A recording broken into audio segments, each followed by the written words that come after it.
Bismillahirrahmanirrahim.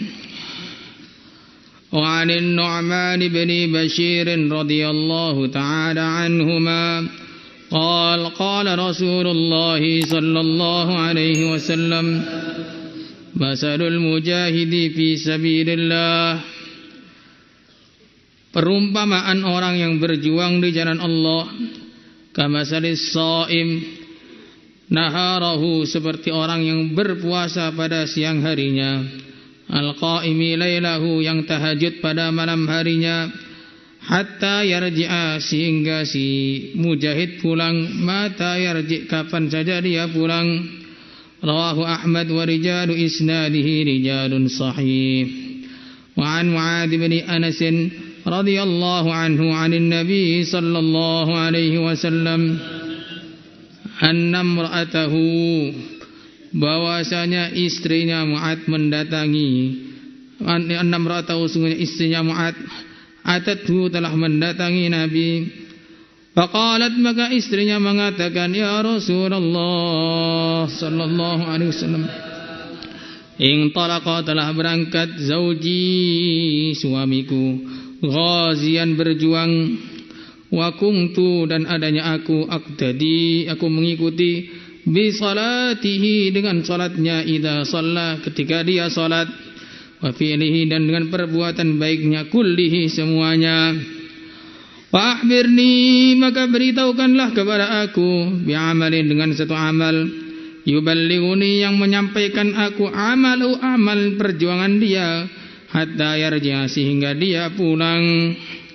Qala laha, maka Nabi sallallahu alaihi wasallam bersabda kepada imra'ah,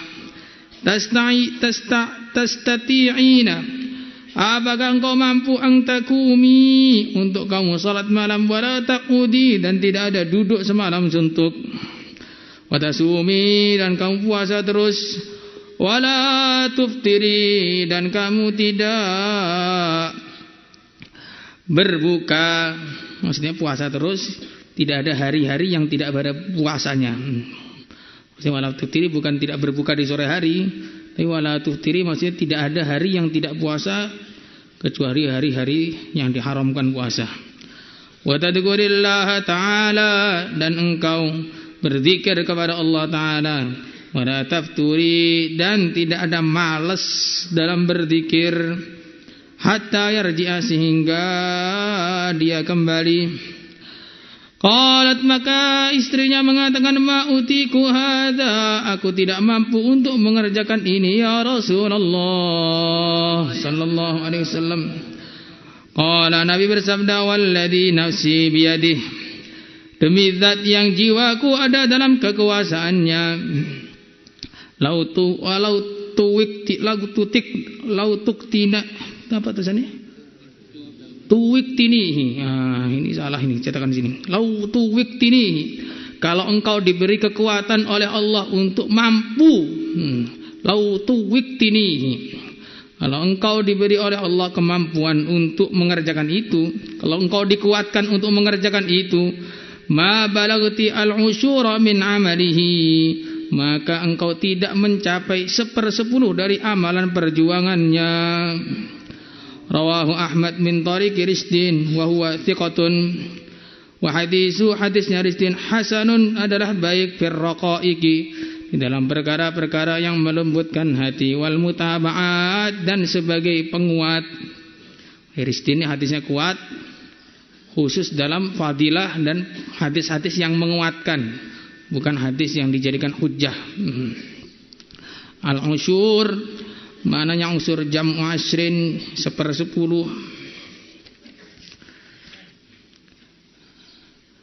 Dari dua hadis yang kita baca barusan, kita mendapatkan macam-macam pelajaran. Tema hadisnya baginda Rasulullah sallallahu alaihi wasallam itu digali sampai hari kiamat, gak akan pernah selesai apa yang terkandung di dalamnya. Baginda Nabi bersabda, qad utitu jawami'al kalim, aku oleh Allah Subhanahu wa taala telah diberi jawami'ul kalim, kalimat yang ringkas tapi padat isinya. Maka hadis yang sama dibaca dari tahun 1400 tahun yang lalu sampai sekarang itu nggak pernah selesai. Cara mempelajari hadis itu nggak pernah selesai, karena masih ada bisa dipahami ini, dipahami itu, dipahami ini, dipahami itu, begitu banyak kepahaman-kepahaman dari hadis-hadisnya yang mulia Nabi besar Muhammad Sallallahu Alaihi Wasallam. Semoga kita dapat cucuran berkahnya hadis Nabi.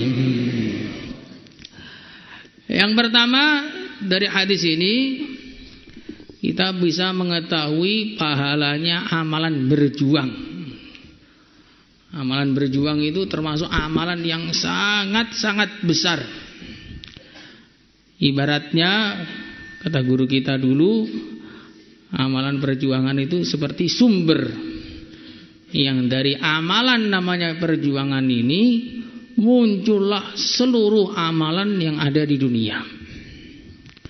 Makanya para sahabat ketika baginda Rasulullah sallallahu alaihi wasallam datang ke Madinah, mereka bersenandung, tala'al badru alaina min thaniyatil wada' wajaba syukru alaina ma lillahi da'.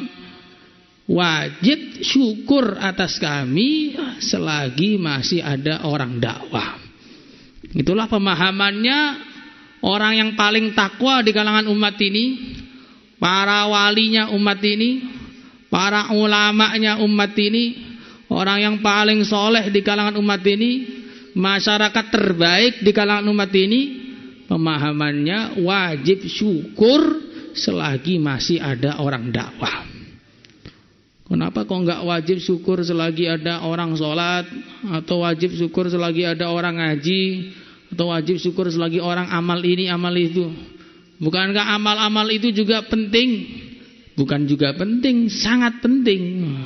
Kalau juga penting itu kayak enggak terlalu penting gitu. Enggak, amalan-amalan yang lain tadi juga sangat penting. Tetapi amal-amal lain tadi kalau dakwahnya ditinggalkan, perjuangannya ditinggalkan, lama-lama tinggal gambar. Sholat itu tinggal gambarnya saja, ngaji tinggal gambarnya saja, nanti orang infak, sedekah tinggal gambarnya saja. Lama-lama karena cuman gambar, ya, kena angin, kena hujan, kena panas, hilang. Tapi kalau dakwah itu masih dihidupkan, maka amalan-amalan lain itu akan bermunculan. Amalan-amalan lain itu akan bermunculan. Dan harus diketahui bahwa dakwah itu adalah senjata terbesarnya umat Islam. Senjata terbesarnya umat Islam itu bukan bom, bukan rudal, bukan nuklir, bukan pedang. Senjata terbesarnya umat Islam itu adalah dakwah.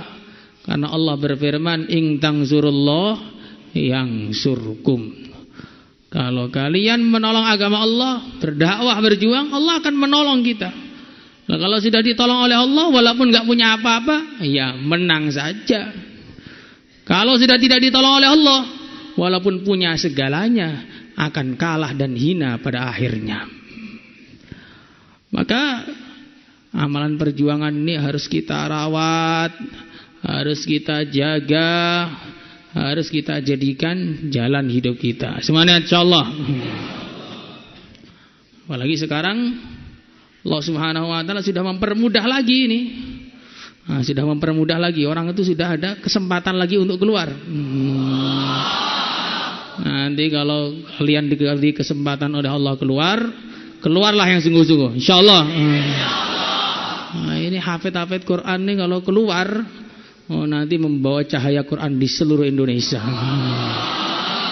Nanti akan jadi terang benderang. Indonesia yang gelap gulita ini akan terang dengan cahayanya orang-orang tahfidz, yang hafid Al-Quran dan yang usaha untuk hafid. Itu akan dibawa seperti itu, akan sungguh-sungguh. Kalau kita sungguh-sungguh, sebagaimana ceritanya Sayyidina Anas bin Nadhr. Sayyidina Anas bin Nadhr itu beliau ketinggalan dalam perjuangan Badar. Ketinggalan dari perjuangan Badar. Maka beliau bersumpah kepada Allah Subhanahu wa taala, kalau seandainya Allah Subhanahu wa taala memberi kesempatan kepada saya untuk berjuang, maka akan saya tunjukkan kepada Allah kesungguhan saya dalam perjuangan. Maka akhirnya ketika diizinkan untuk berjuang di Uhud, beliau maju terdepan, sampai ketika teman-temannya lari ke belakang, beliau tambah maju ke depan. Ditanya, Anas mau kemana ini? Yang lain pada pulang kok maju terus? Saya sudah mencium bau surga di kaki gunung Uhud. Nah, itu namanya pejuang sejati. Begitu diizinkan oleh Allah untuk berjuang, tunjukkan kesungguhannya yang betul-betul, keseriusannya dalam perjuangan, dalam mencari ridha Allah. Semuanya insyaallah. Ini kan belum waktunya, kok sudah semangat?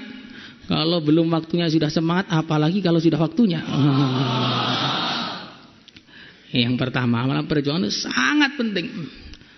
Karena itu adalah sumber daripada semua kebaikan.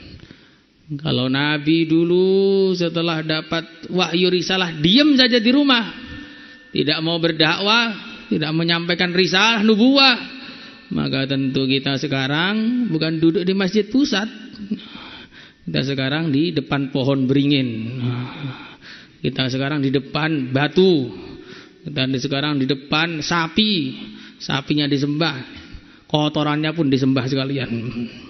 Jadi kita bisa duduk rapi di masjid, bawa Quran, ngaji, pakai jubah. Ini sebab dakwahnya Rasulullah SAW. Kalau dulu Nabi diem saja tidak mau dakwah, maka nanti ya kita seperti tadi, terjadi seperti binatang. Ini yang pertama. Kemudian yang kedua, kita melihat ini perempuannya sahabat, sahabiyah itu punya cita-cita yang berbeda dengan kebanyakan perempuan zaman sekarang. Cita-citanya sahabiah ini apa? Ya Rasulullah sallallahu alaihi wasallam, suami saya kalau di rumah melakukan amalan saya ikuti semua. Lah sekarang suami saya sedang berjuang, saya pengen punya amalan yang bisa menyaingi atau menyamai amalannya suami saya. Jadi yang dicari itu dalam kehidupan amalan. Kalau wanita sekarang yang dicari itu dalam kehidupan adalah kecantikan, kekayaan, ketenaran, jadi selebgram. Santri putri kok jadi selebgram ini bagaimana? Hingga antara wanita yang bercadar dengan wanita yang telanjang ada miripnya, sama-sama bermain di media sosial. Itu sangat buruk itu. Wanita-wanita zaman sekarang itu yang mondoknya aja begitu, apalagi yang di luar lebih parah lagi. Dan kamu harus tahu wanita itu punya prinsip dalam hidup, mereka tidak pernah salah. Kalaupun mereka salah, kembali pada prinsip pertama, laki-laki yang salah. Tetapi itulah wanita-wanita umum. Wanita-wanita umum itu seperti itu. Wanita sahabiyah tidak, yang dicari bukan dandanan, yang dicari bukan kecantikan, yang dicari bukan ketenaran, tapi yang dicari adalah amalan biar menambahkan ketakwaan. Makanya wanita-wanita yang di sana itu harus meningkatkan amalannya, meluruskan pikirannya, sehingga setelah keluar 10 tahun dari penjara suci, langsung jadi seperti bidadari. Tapi harus diingat, kenapa ada wanita yang begitu hebat ini? Ada wanita yang begitu hebat ini karena dia dididik oleh suaminya dengan baik. Jadi munculnya wanita yang baik itu selain karena keluarganya baik, karena dididik oleh suaminya dengan kebaikan. Kalau suaminya ngantuan, ngaji telat, pas tengah-tengah ngaji kipasan, suami seperti ini tidak akan jadi suami idaman. 10 tahun tidak ada hafal Quran cuma 1 juz, itu pun juz amma, ammanya pun cuma hafal amma tok, terus saya nggak hafal. Ini juga nggak bisa jadi suami idaman, apalagi punya istri idaman. Nah, kalau pengen punya istri-istri yang salihah, istri-istri yang takwa kepada Allah, maka suaminya harus jadi suami yang takwa kepada Allah.